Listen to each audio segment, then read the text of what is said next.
y con su espíritu. Lectura del Santo Evangelio según San Lucas. Gloria a ti, Señor.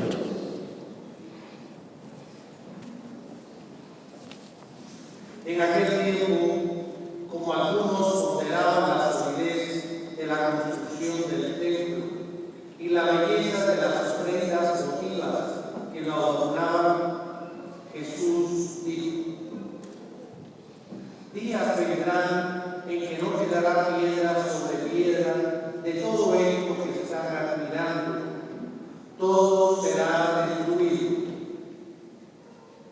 Entonces le preguntaron: Maestro, ¿cuándo va a ocurrir esto? ¿Y cuál será la señal de que ya está a punto de suceder?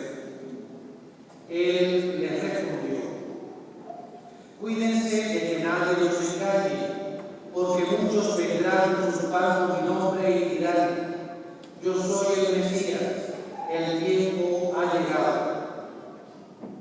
Pero no les hagan caso.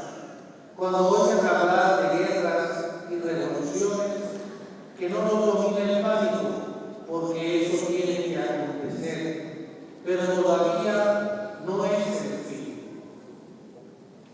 Luego les dijo: se levantará una nación contra otra y un reino contra otro.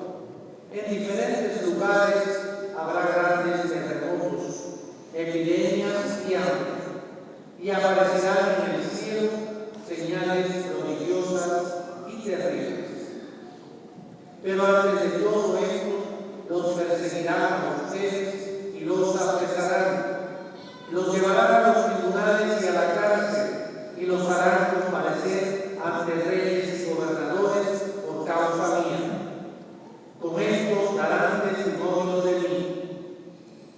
Grábense bien que no tienen que preparar de antemano su defensa, porque yo les daré las palabras sabias, a las que no podrá resistir ni contradecir ningún adversario de ustedes.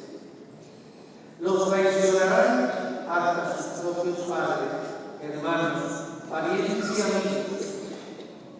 Matarán a algunos de ustedes y todos los odiarán por causa mía.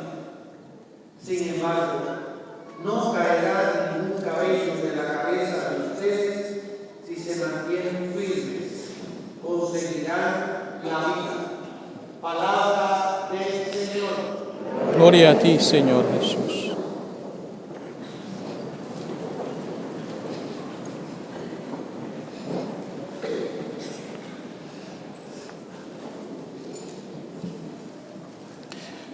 Cada año, cuando llegamos al final del año litúrgico, las lecturas nos invitan a reflexionar sobre las realidades últimas de la vida de todo ser humano: muerte, resurrección.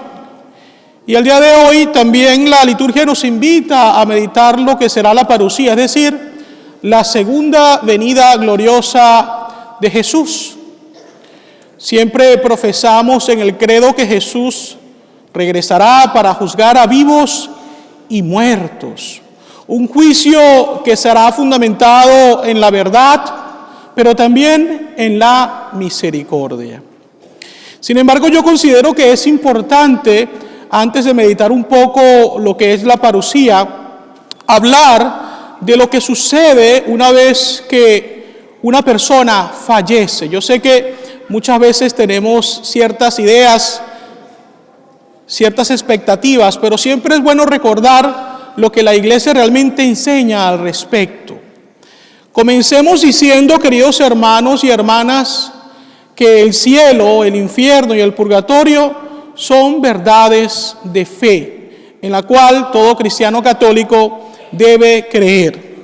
El cielo, sabemos pues, que es la recompensa eterna para aquellas personas que se esfuerzan por hacer la voluntad de Dios, por vivir en amistad con Dios. Y luego de su muerte, entonces, reciben ese gran regalo: disfrutar de la presencia eterna de Dios en el cielo. El infierno es un lugar de condenación, un lugar en el cual aquellas almas de personas que han vivido en el pecado y que obstinadamente han desobedecido a Dios, pues reciben entonces, digamos así, como consecuencia de sus actos, una vida de condenación eterna. Estos dos lugares, repito, cielo e infierno, es para la eternidad. El purgatorio, sí podemos decir que es un estado temporal, en el cual van las almas de aquellas personas que a pesar de sus debilidades, a pesar de sus pecados, han sido consideradas por Dios como capaces de poder entrar al cielo después de purificarse en el purgatorio. Es por eso que nosotros oramos por los difuntos, especialmente pidiendo a Dios que si se encuentran en el purgatorio, después de purificarse, esos puedan salir para llegar al cielo y poder disfrutar de la visión de Dios por la eternidad. Si bien es cierto, queridos hermanos y hermanas, nadie de nosotros puede asegurar que una persona se encuentre bien sea en el cielo o en el infierno o en el purgatorio, sí es cierto que en la Sagrada Escritura y en los mandamientos de la ley de Dios se nos enseña que aquella persona que vive para dar gloria a Dios, pues lo más seguro es que alcance la salvación. Aquella persona que obstinadamente haga el mal, lo más seguro es que pues sea condenada. De hecho, de eso nos hablaba la primera lectura del profeta Malaquías. Aquellos que verán el sol, aquellos que han sido capaces de ser fieles y aquellos que recibirán la consecuencia de su vida de pecado.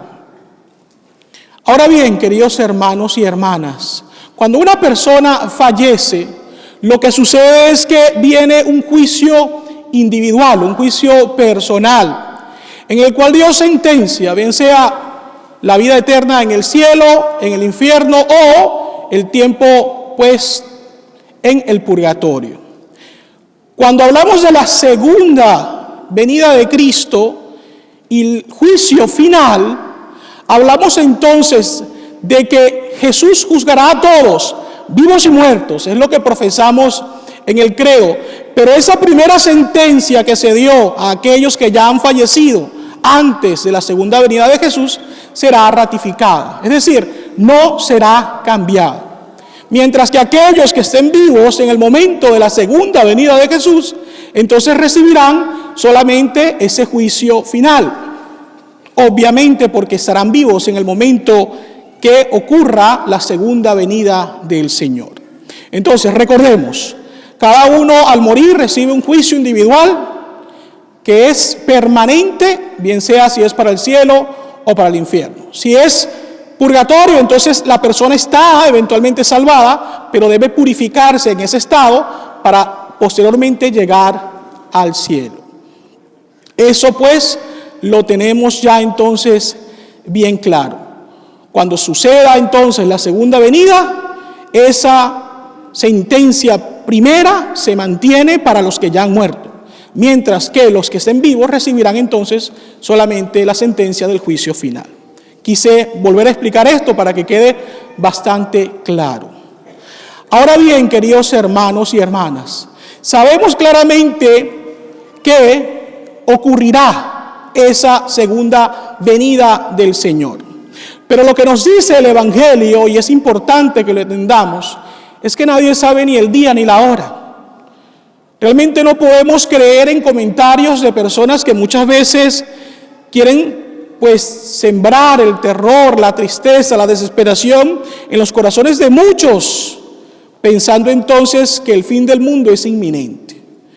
Estamos en las manos misericordiosas de Dios. Él solamente sabe cuándo llegará ese momento. En lo personal yo creo que falta mucho para esto y que lo más probable es que nosotros nos toque morir y enfrentar ese primer juicio individual del cual yo les he estado hablando. Y es por eso que debemos vivir una vida acorde a lo que Dios quiere. Porque si bien es cierto, Dios quiere la salvación del hombre y de la mujer y no su condenación, es también cierto que nosotros debemos querer ser salvados por Dios. Ahora bien, cuando se habla entonces de esta segunda venida del Señor, cuando se habla de la parusía, se habla porque la liturgia y la iglesia quieren enseñarnos la importancia de vivir siempre vigilantes, atentos. San Francisco de Sales decía, vivir el día presente como si fuera el último día de nuestras vidas. Si reflexionamos sobre este comentario de San Francisco de Sales, hay muchas enseñanzas que podemos tomar de él. En realidad, ¿cómo ustedes piensan que sería nuestra vida, su vida, si usted supiera que esas 24 horas son las últimas 24 horas de su vida? Seguramente usted buscaría ponerse en paz con usted mismo, con los demás, con Dios. Lo cierto es, queridos hermanos y hermanas, que si bien es cierto, nosotros queremos vivir una vida larga, y ojalá así sea, es también cierto de que algún día vamos a morir. Y lo importante es que nosotros en realidad nos preparemos para ese momento. En la parroquia en la cual yo actualmente me encuentro sirviendo, tenemos 4 funerarias muy cercanas a nosotros. Y por tal motivo tenemos muchos funerales en la parroquia St. Brendan. Así que yo semanalmente tengo que celebrar tal vez entre 3, 4 o 5 funerales. Y tengo que encontrarme siempre muy de cerca con esa realidad, la muerte de un ser humano. Y además de eso, el dolor y la tristeza que deja la pérdida de ese ser querido para sus familiares. Y fíjense ustedes, casi siempre me encuentro con la preocupación de los familiares que se preguntan ¿qué será de este ser que ya los ha dejado?